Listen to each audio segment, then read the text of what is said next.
Good afternoon, everyone. Welcome to all of you at this report out. Are there any new faces in the audience who haven't been to a report out before? No. Oh, great. So you all know the form, or maybe just one or two. Today we've got two report outs, as Jimmy mentioned, urology and ophthalmology. So we'll start with urology, if that's okay. And you've got your time allocation, which is fantastic, and we'll get the opportunity afterwards if anyone wanted to ask any questions of you. So welcome.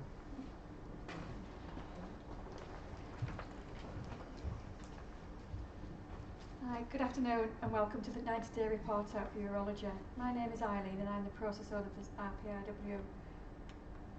This is where we started 90 days ago with our project form, which highlighted our discharge process from the decision to discharge to the EDAN being authorised. It looked at who wrote the EDAN and the time required to write it, and how all this is left until the decision to discharge is made, and the length of the time that the patient has to wait. We spent a considerable time in the RPIW discussing the purpose of an EDAN, who receives it, what information should be on it. We also discussed who should write this, when it should be started, and should it flow throughout the state, and who can authorise it. It was decided that we should begin this process in theatre, with the operation details and any instructions for the GP completed, and this could be authorised by the senior nurse on the ward, those with patients not requiring medication. Hello, my name is Claire and I'm a pharmacy technician and an RPIW team member. This is the pre-pack medicines cupboard, so these are for patients that don't need pharmacy intervention to go home. The top two pictures are what the pre-pack medicine cupboard looked like before, so there were over two cupboards and quite messy. Same bits of stock in both cupboards. The bottom two pictures are what it looks like now, so they're all in one cupboard, they're easy to find, and in frequency of use at the bottom, more used and less used at the top. This has been maintained for about a month and a half now. It's working really well. The next step on the 5S matrix is to introduce Kanbans to prompt ordering of meds, and hopefully we'll be rolling out this process, the 5S's and the 3-packs, on the other surgical wards soon. This is our target process report. You can see we have reduced the overall lead time from 349 minutes to 206 minutes, with a significant increase of patients home by lunchtime, and therefore reducing the amount of time that patients wait in recovery for a bed to be allocated. For those patients who have had their EDAN started in theatre, we've reduced the quality defect to 0%, as this has avoided the duplication by the FY1 of writing the operation summary. No patients have been sent home. No medications have been sent home by taxa since we started this process, which is a 100% reduction. Our target of 9 minutes for time spent on preparing the EDAN is actually 7 minutes. And this is a reduction from the baseline, which we started at 155 minutes. Over the last 90 days, we've been working towards a nurse-led discharge of an EDAN commenced in theatre post-operatively and authorised on the ward by the nurse in charge when the patient's been reviewed and discharged. This has been a slow process due to the nature how the post-op note is currently done on PPM and not PPM+. But in the last 30 days, Mr Prescott, one of the consultants, has started 12 EDANs in theatre post-op, all of which have flowed through with the admission of the patient to the ward. Unfortunately, none of these were really suitable for a nurse-led discharge because they needed medication. But as you can see, we've been focused on pushing the EDAN as being a clinical priority, and have reduced the overall lead time to 206 minutes. We are confident as a team that we can build on this, and what we've done so far continue to roll it out, as this is the best practice for the EDAN to be commenced in theatre and further reduce the lead time of patient discharge. Thank you.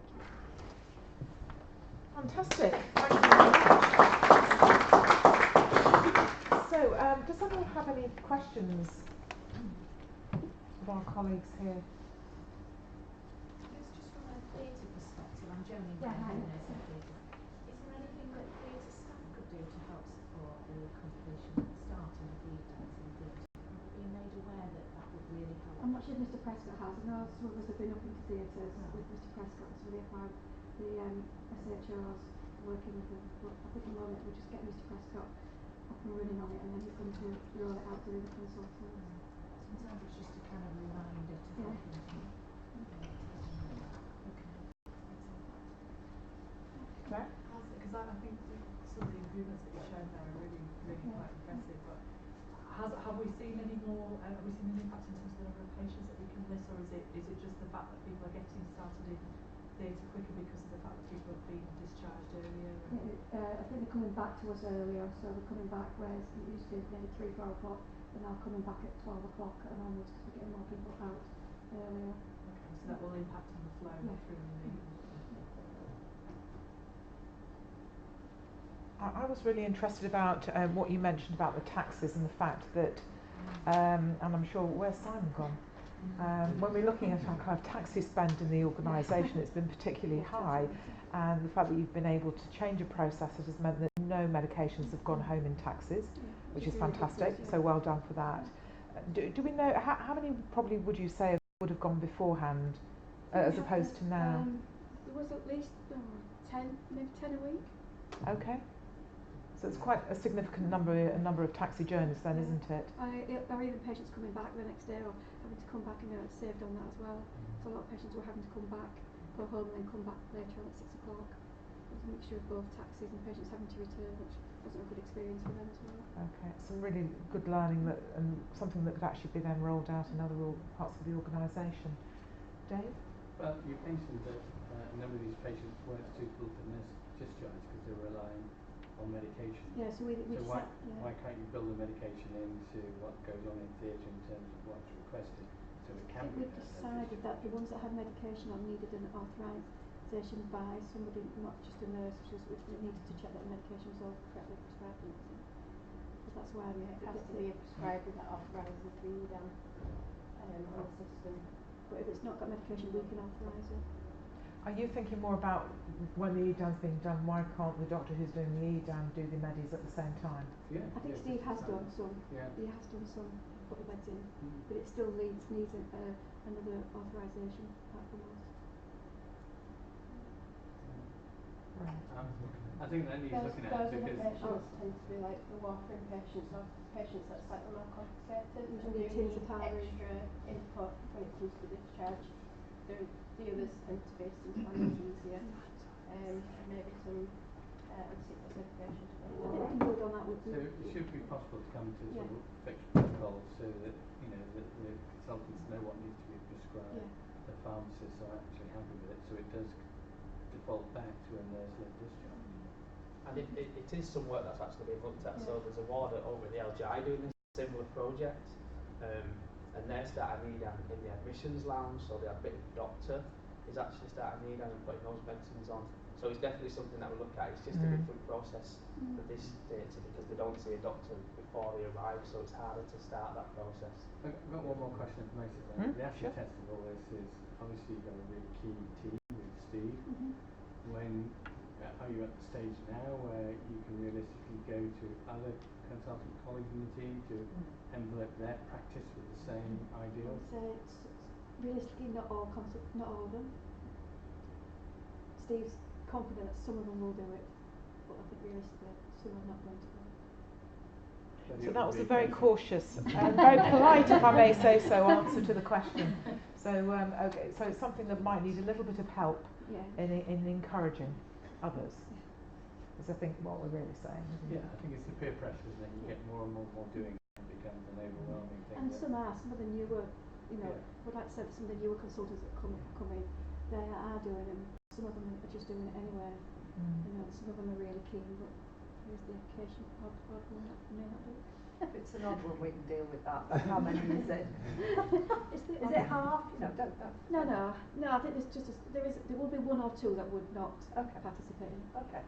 I think the important thing on this is that this is on J43 because it's a cohort of patients where this kind of practice can be applied. And I think it should be the way of working for J43.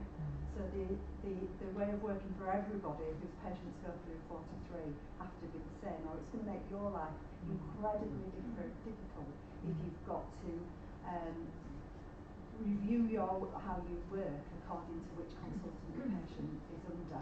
So I think it has to be a way of working on one ward. It won't be across all the consultants' patients because that's not possible because of the complications associated with the patients. But I think that's the way that we need to support you to do that. That's the way of working on J43. Okay.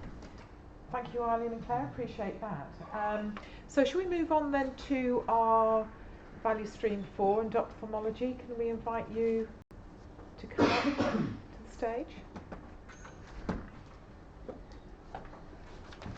Would like to introduce yourselves. Hello, my name's Kath Walters. I'm Senior Assistant of the Eye Clinic and Process Owner. We have been working on our first nurse reviews where patients come into the eye clinic, everyone sees a nurse, has a vision check, a pressure check and has some eye drops instilled before they go and see the consultant for their eyes examining. We have had various challenges throughout the department, mainly due to our low staffing levels which we are experiencing in our department, although we are actively recruiting. This has made it difficult for us to actually collect some data sets to be able to present whilst actively delivering the service. We did manage to do one data set of remeasuring regarding how many times that the nurse is actually interrupted during the assessment. These are interruptions by admin staff, doctors, patients asking how long they're going to be. And out of one 3-hour session, there were 9 interruptions from 87 patients. I was then going to go on to say why we have interruptions. The main reason is that the registered nurse is carrying the keys. People need access to drugs. The drug covers are in the main areas of where we are actually actively visioning the patients. I was going to tell you how we was going to tackle that.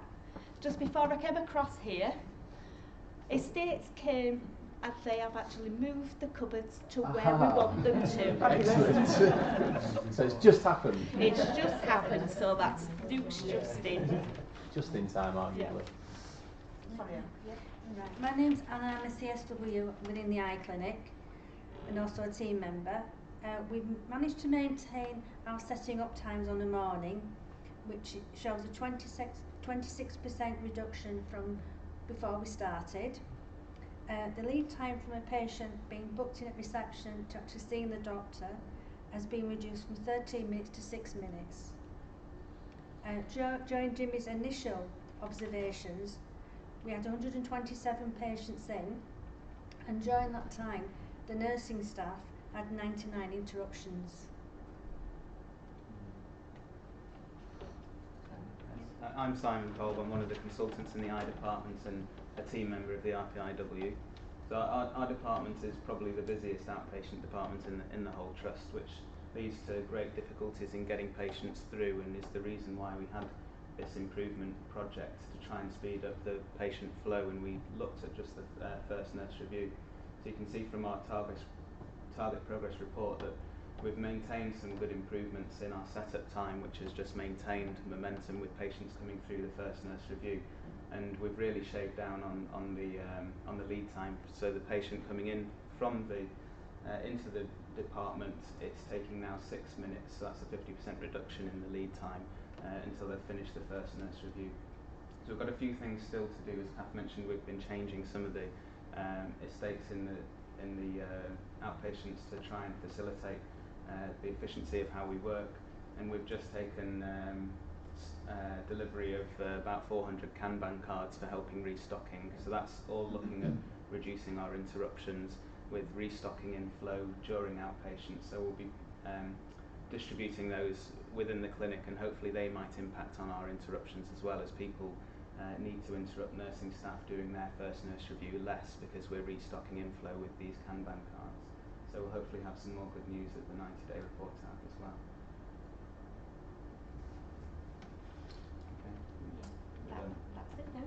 Okay. We're getting there. Super. Thank you very much.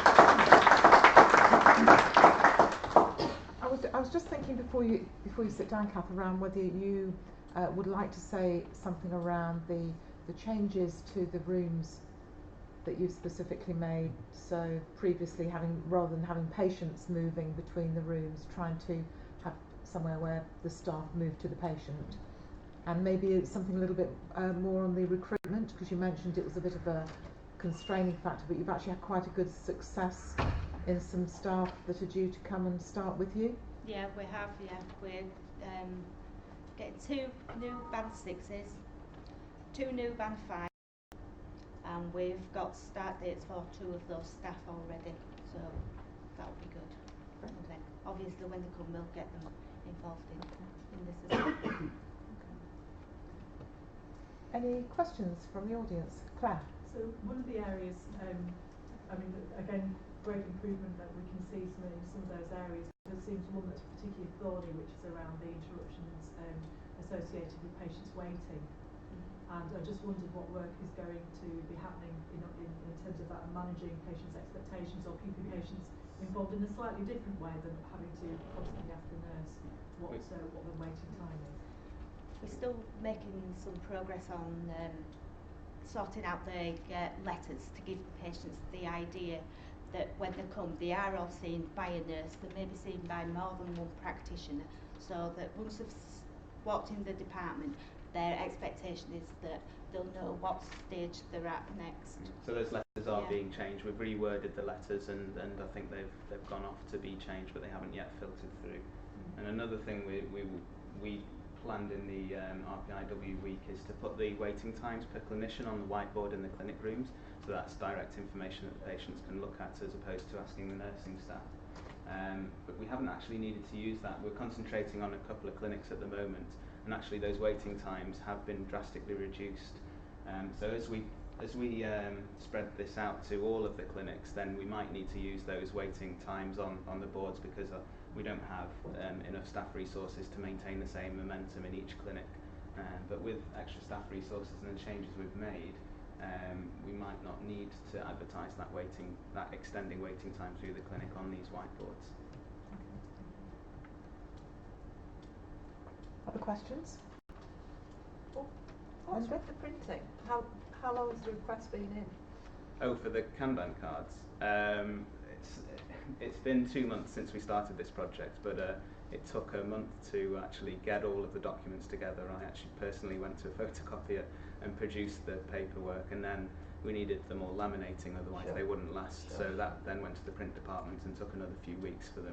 There's 400 sheets to individually be laminated, so that took another few weeks. So those literally were delivered 2 days ago, and then we've organised them into 18 batches for the rooms. We just need to distribute them into the rooms now. So you've got them. So they'll be in use in the next week. It in sounds the clinic. like you have to do a bit of DIY.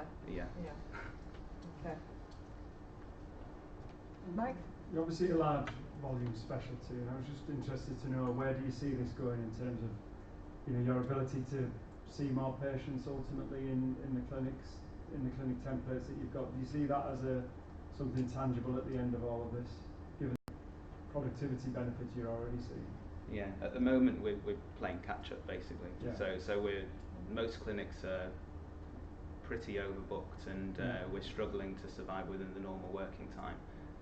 So if we catch up and do have spare capacity, then in the future we could potentially see more patients, but at the moment it's just getting ourselves on an even keel, I think.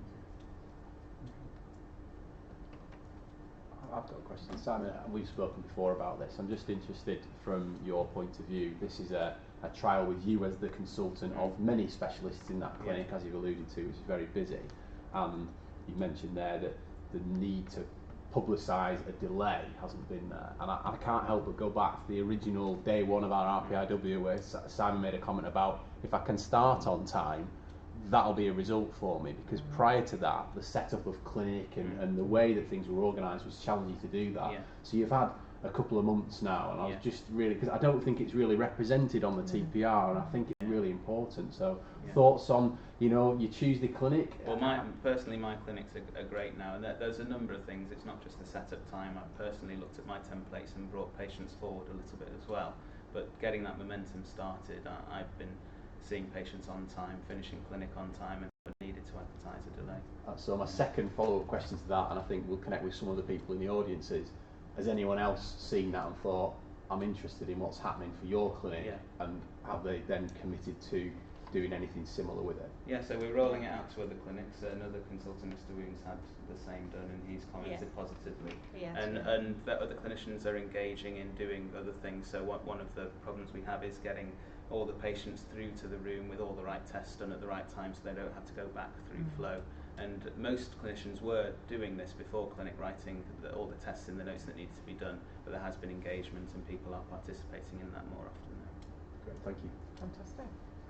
David? Can I chime the KPO team? So we've heard delays here, delays, just as Linda was asking, delays in getting the Kanbans produced, and delays in getting some furniture out the way so you can improve the flow. So is there something here that the KPO for future pathways can actually facilitate things rather more quickly, so these pathways aren't waiting for weeks for something to be delivered, or a month or so before furniture can be moved so you can affect a different pathway? I'll take that. So the model that we're working under is that the KPO don't really have any accountability for this work. We work within a value stream. You know, the execs sponsor those value streams, and there are sponsors within the RPIW work that are strategically placed for that. Karen representing the sponsor for this piece of work. So I think it's a very fair question, but my response would be, is it the KPO's responsibility to push these things through, or is the structure such that there are lines of accountability and responsibility within our organisation, and we need to make sure that the work that falls within the Leeds improvement method is appropriately supported that way? That's something we're learning. And perhaps if I follow up on that, I'm the exec sponsor for ophthalmology, and when I popped down into the clinic and Kath kindly showed me around the clinic and some of the changes that they had made, and one of the big things that she alluded or brought to my attention was the fact of, for example, the cupboards on the walls that were being a bit of a hindrance. So I was able to take that way and do some gentle encouragement to see if we could get that moved. You know, I think when we're aware of these things and when we come down and spend time in the area that's part of this value stream, it gives us the opportunity to pick up issues. But actually, the other thing I have to be aware of, it's not my job equally to go in and be a saviour and solve the problems either. That's not my function. We've got to have that very healthy balance. I was thinking much more generically that you'll need Kanbans for just about every work stream you'll go in for some. So why can't there be a system overall that if an RPIW stream orders some Kanbans, that they are turned around in a certain, a reasonable length of time, and if there is some furniture to be moved as part of a pathway, why can't there be some generic agreement with facilities that it is treated as a priority? So yeah, very much I appreciate the team have been delegated to work through all the issues and come to the solutions, but overall, can we not facilitate them even better by having some of these generic things sorted out? You can take that back, Jimmy, can you have that? We can take that back, and in some cases, estates and facilities people are on the RPIWs, and obviously when that happens, we tend to get more rapid response. I think that's a really good point to pick up, Simon. So I think the KPO can certainly be more proactive in engaging with estates facilities, for the example where we anticipate there might be some reorganisation required of a department, and I think that's fair in terms of how we would set up an event and anticipate these things being needed.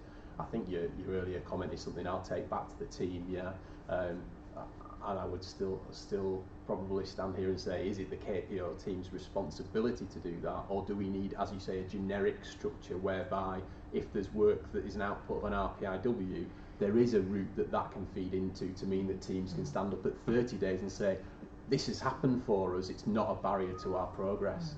But it's a great thing to surface, so thank you for that. Okay. Any more final questions? Well, thank you very much. Thank you. Ophthalmology, appreciate that. And thank you, audience members, for your participation. And we've done very early this time. Normally we're kind of half an hour short. So thank you for that. Anything else you want to say? No, thanks. I appreciate it. Cheers. Okay.